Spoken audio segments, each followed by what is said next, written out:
የምትመለከቷት እናታችን ሁለቱም ኩላሊቷ ፌል አርገው ዲያሊሲስ እያረገች ነው 2 አመት ሙሉ። አሁን ንቅለ ተከላ ማድረግ እንደምትችል ነግረውናል ሐኪሞቹና ለዲያሊሲሱ እህቶች ሁለቱም ወደ አረብ ሀገር ሄደው እየሰሩ ሳለ አንደኛዋ ትምህርቷን አቋርጣ ነበር ሄደችው። ግን እዛ የስራ ጫና ደርሶባት ዲስክ ታማሚ ሆና ተመልሳ መታለች።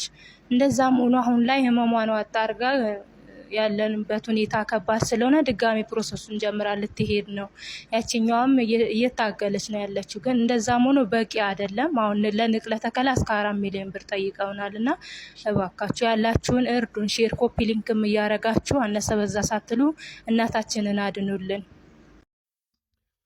አሁን እንደሰማችኋት ነው። ባህር ትባላለች። እናቷ ለ2 አመት ዳያሊሲስ ላይ ቆይታ አሁን ንቅለ ተከላ እንዲደረግላት ስለተፈለገ እንደሰማችኋት ወደ ከ4 ሚሊዮን ብር በላይ ወጪ ያስፈልጓታል።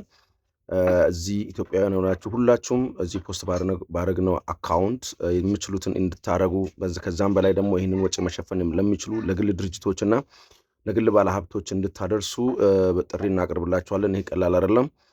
ሁላችሁም እንድታበሩት ይሄ ቪዲዮ ደግሞ ቫይራል እንዲወጣ እንድታረጉ ሌላ ነገር እሷ እንድትረዳ እንድትታከም እሷን ለማዳን ስለሆነ እባካችሁን የምትችሉትን ያህል ሁላችሁም እንድታበሩ ይሄን ቪዲዮ ሼር ፋቮራይት ማድረግ እንድትችሉ